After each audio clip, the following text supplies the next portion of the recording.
Another quick little video, very red. I've wandered around this Birkin. I guess I was planning on coming here anyway. I'd already prepaid without cancellation for some hotels because the route I did want to take from Kazakhstan was originally going to be the northern route without a train connection. So I would have had to stop here basically for a break after that travel. But I thought having kind of kept the booking because I need to because I prepaid for it. I don't like throwing stuff away if I've already kind of committed to it, and financially it's just illogical. Um, I thought there'd be more to see, and it's a pleasant town. A lot of these places in China are really pleasant, mainly because they're safe. They're super clean. All the infrastructure is pristine.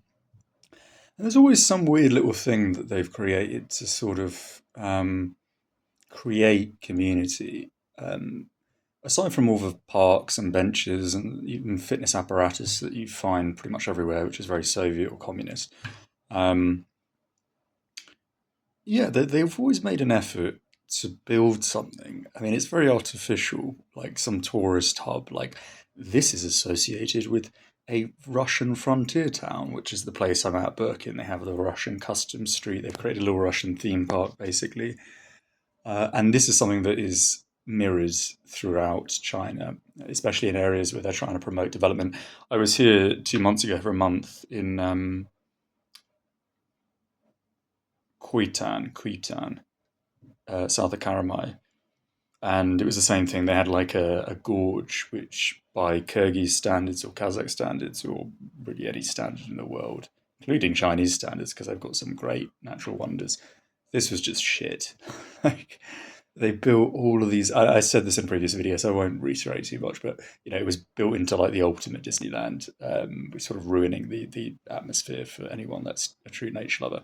Anyway, the point I'm getting to, unrelated from everything I've said thus far, is that I have travelled quite a bit now in Xinjiang. It's probably about 3 months on four separate occasions. I've been to Xinjiang and I've been to China, other places in China quite often as well. I've been to China 9 or 10 times now. And I have never once, ever had a problem with Han Chinese people or just Chinese people in general. People for who Chinese is their first language, essentially, like they're culturally Chinese, irrespective of the maybe sort of ethnic group they're from. I mean, everyone is obviously the same shade in this part of the world. It's not like, places in Europe where people are black or white or brown or all the different sort of creeds and colors. Um, People here can look more Mongolian. There is definitely distinction, but it's less so, of course. Everyone has the same hair color and eye color. You just wouldn't find that in Europe. My point is, for people for whom Chinese is their first language, or people who are very culturally Chinese, um, basically everywhere on the east coast or the east side of China, that's more associated with the big cities like Shanghai and Guangzhou and Beijing, etc. I've never had a problem. No one has ever tried to rob me. No one has ever tried to shortchange me. Nothing.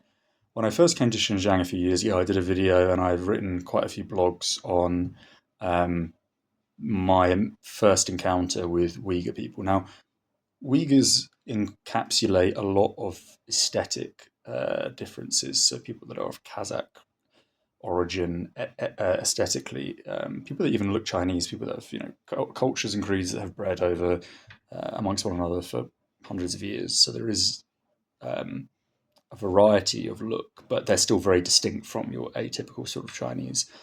People can look very Tajik. There's people that look Pakistani and Indian down in the southwest. And when I first went to Kashgar, I got like insanely scammed. In the end, the secret police had to come and force these Uyghur people who operated the only bus station that connected people to the Tajik and Kyrgyz provinces. They basically had a scam running where they convinced foreigners that they had to buy a taxi outright to get there. And obviously, I knew it was a scam. I don't get scammed in that sense. They just literally refused to serve me. So the entire bus station, which comprised of like receptionists, security, and then all the drivers, they're all friends, all of them very Uyghur, none of them Chinese at all, both ethnically, aesthetically. Yeah, they're just fucking awful people. And I had to go to the police. The police came. Police were really sort of ignorant, sort of your local bobbies. They tried to enforce um, them, and it didn't work. So the Chinese secret police came. We're talking like suited undercover cars and just fucking ripped into them as they should. And I'm sure a lot of those people got fucked up quite rightly. And then they forced them to drive me actually for free, but I insisted on paying the base rate, which at that point I hadn't heard because they were trying to scam me on the price as well. And then when I actually ended up getting driven, they intentionally, maybe, or accidentally, either way, dropped me off in the wrong place. So it took me 7 hours to get to the stop from where they dropped me off, which was insane. Anyway, I came back to Xinjiang again last month, and again, every instance where people tried to shortchange me, which is your most common thievery, always a Uyghur, 100% of the time. Always. Now, I've just come back 2 days ago. What's happened so far? I've got so many in my mind from just now, yesterday, that it's crazy. So I'll just fast forward. I'm in Birkin, right? First thing that happens, I order, I get off the train station, try and order a taxi on Didi, and they all basically have manipulated. They're so manipulative, like this sort of Uyghur. It's very much a Tajik Kyrgyz tribalist vibe where they all just try and huddle together and fuck over everyone else that isn't a part of their group, whether that's the state, a foreigner, someone from their own country that doesn't speak the language. It's such a group mentality, and group mentality is great. Community is great, but if you have a community of like Mennonites or Amish people, communities in many places in the world, Christian communities, they don't go out their way to fuck other people over. Whereas here, that's like totally given. It's so primal. So um, imagine China, a huge city. You got all these taxi apps that work everywhere, even in small villages in certain parts of China. It takes a second to get a taxi. And I searched for 2 hours. I did a video on that as well. And then I had to walk in the sun for about an hour to a main road where eventually I just had to flag one. But because they've manipulated the taxi apps where they basically threaten other drivers, which I've witnessed so many places in Central Asia that use it's like Uber in Europe when there was that riot in Paris and they were burning tires because Uber drivers were taking their jobs. Now Uber drivers are just working honestly, and taxi drivers are angry because they sit in a queue for like an hour waiting to scam someone. That's where their business is, right? Same in Central Asia, same everywhere in the world. But nobody accepted my taxi ride for 2 hours on every different, the premium class. I threw in tips because you can send red letters in China where it's like an upfront tip. Express, crazy on all the apps running, nothing.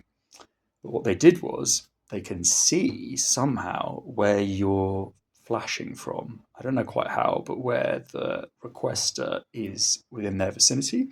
So the taxi drivers would come up to me and be like, "Oh, do you need a taxi?" Like I was nowhere near the train station at this point. I was down like some back alley where not a single person was. It's like 6 a.m. And I say no because I know what the game plan is, right? They're all thieves. Otherwise, they would have accepted the ride. Or they would just tell me the price up front. So, and it doesn't matter that it's metered because meters are rigged, as has just happened to me 10 minutes ago. I'll get into that. So, yeah, that was the first instance. So then I walked the main road. I ended up getting a taxi. I should also say that in these Uyghur areas compared to other places in China, the infrastructure is the same. Like the Chinese are developing just everything, like parks, public, just development projects beyond comprehension. And the standard is exceptional compared to Europe, even here in Xinjiang. But the difference between the development projects here in Xinjiang and the development projects elsewhere in China are because a lot of the labor and the people that work on these projects are from Xinjiang. They're Uyghurs. So all the labor's substandard. Nothing gets maintained. Everything's all overgrown, which you would never see in most of Eastern China.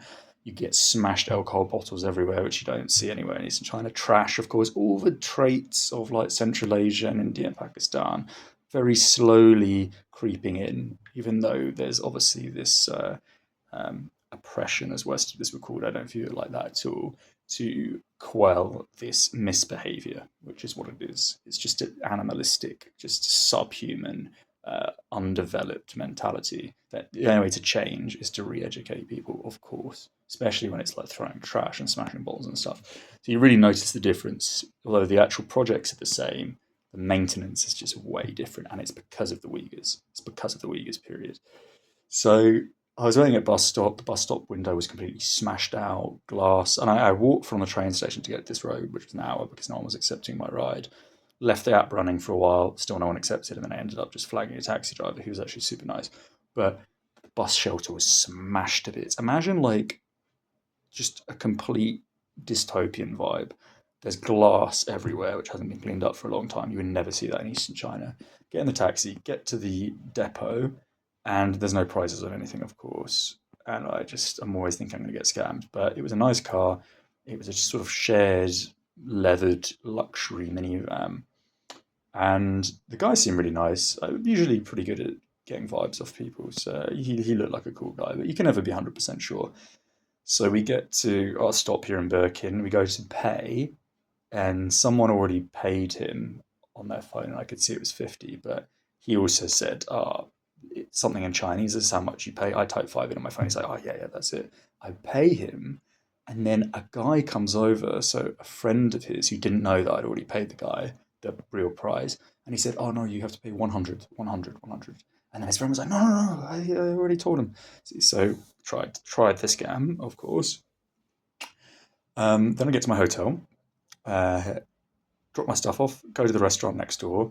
Huge prices on the menu, which is what you see in a lot of Chinese restaurants, right? I'm starving at this point. Bearing in mind I've travelled for like 48 hours on trains and then taxis, etc. It says 20 beef noodles. It's a super local place. 20 is a normal price. So it's 20. And the Uyghur woman in there, who wasn't the chef actually, she was the friend of the chef. I point to it. Oh, this is what I want. 20, please. This is lovely. She's all very sweet. Ah. And then on her phone, she says, "Oh, actually, this one is 25." It's obviously not 25, but I'm fucking hungry, so I paid that. But scam, Uyghur. And then, oh God, what happened today? I changed hotels because I arrived early, so I'm in another hotel, original booking now for 2 nights, and I was in another one for one night before, which was also Uyghur run, and the standard was massively different to what you expect from Chinese hotels, Chinese operated hotels. Um, so yeah, got the taxi this morning.